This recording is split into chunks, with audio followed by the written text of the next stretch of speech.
Eu sou o Marcos Marque, perguntando para você o que é consciência.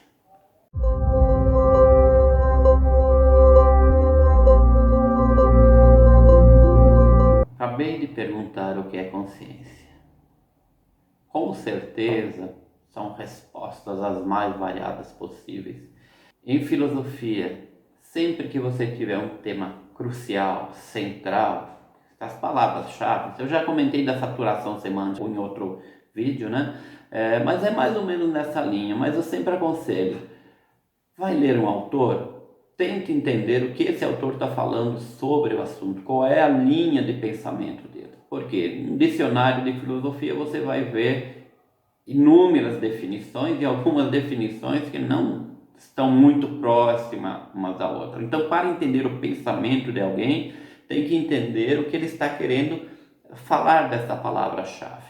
Aqui no caso de consciência, temos muitas possibilidades. Uma delas que a gente pode fazer: consciência sobrevive à morte cerebral, ao córtex cerebral? Desapareceu essa parte física, existe? Consciência ainda ou não existe mais? Aqui já seria polêmico, mas o meu objetivo não é exatamente criar uma discussão desse nível e nem querer uma discussão erudita. O meu objetivo não é esse. Tá? O objetivo é o que o Marcos, o que o Tami entende por consciência. Por quê? Porque a gente usa muito esse conceito aqui dentro.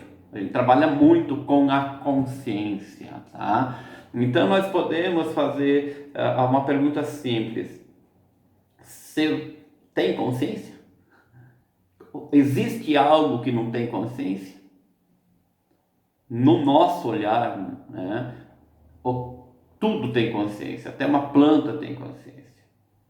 Só são níveis diferentes de consciência. Como entre os seres humanos também estamos em estados diferentes de consciência. E aqui consciência não me refiro a conhecimento intelectual, né? Eu me refiro, é óbvio que o conhecimento ajuda você a ampliar, diminuir a consciência. Então eu vejo uma consciência como se fosse um diafragma de uma câmera fotográfica, né? E faz o quê? Abre, expandir. Então você começa a observar, pegar um aspecto muito grande e de repente você pode reduzir esse aspecto. E o que acontece? Essa consciência ela pode alterar de um dia para outro, de uma hora para outra, com muita facilidade. E o que faz isso alterar? É o fluxo, nesse horário, o fluxo da sua energia. A energia afeta diretamente a sua capacidade de percepção. Ah, mas não é o estado emocional. Se preferir, porque o estado emocional está atrelado à energia. Logo à frente a gente vai comentar, e aí precisaremos de alguns encontros, tá? Para explicar emoção diretamente ligada à energia. Mas hoje eu quero trabalhar com a ideia da consciência. Então, o que o Marcos chama de consciência aqui? Tá? Consciência, primeiro, ela pode ser uma consciência, uma definição que eu acho legalzinho, bem legal, é uma consciência cognitiva, que ela está restrito à captação dos 5 sentidos, que ela é muito objetiva, no sentido de ser partilhada, né? Então, os sentidos, então a consciência de que estou aqui agora, a consciência que acabei de tocar a mão em mim, a consciência que eu coloquei a mão na mesa, a consciência que eu estou falando, isso é um estado de consciência, mas é uma consciência cognitiva, que todos conseguem partilhar. Mas essa consciência, dependendo do estado, dos seus fluxos, do seu estado interno, ela pode ser projetada em outros campos. Por exemplo, para fora desse universo da forma. E aí a gente pode chamar de uma consciência transcendental. Você percebe como isso é um termo muito amplo, muito amplo?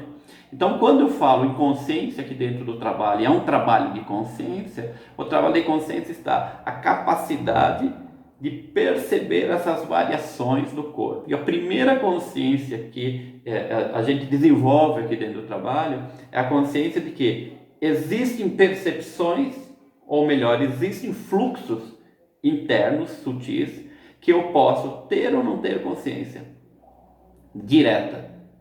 Tá? Mas como eu desenvolvo, posso melhorar? Pode. Se você começar a desenvolver a observação, essa consciência amplia. O que você não via até ontem, hoje você vê. Hoje você percebe. Então você desenvolveu consciência. E é por isso que esse tema ele se torna complexo, porque eu posso estar falando algo para uma pessoa, estou tentando explicar algo para alguém, e alguém simplesmente rejeita, por quê? Porque ele nunca fez a experiência de ter consciência disso. A partir do momento que ele tiver essa experiência direta, por exemplo, consciência da energia circulante do corpo, ele vai entender. Enquanto ele não teve essa experiência, ele vai rejeitar. Como eu desenvolvo isso? É trabalho, né? É trabalho que a gente vem fazendo, vem desenvolvendo. Então, de dia após dia eu posso desenvolver consciência como eu posso perder consciência. Portanto, podemos ampliar a nossa consciência, limitar a nossa consciência.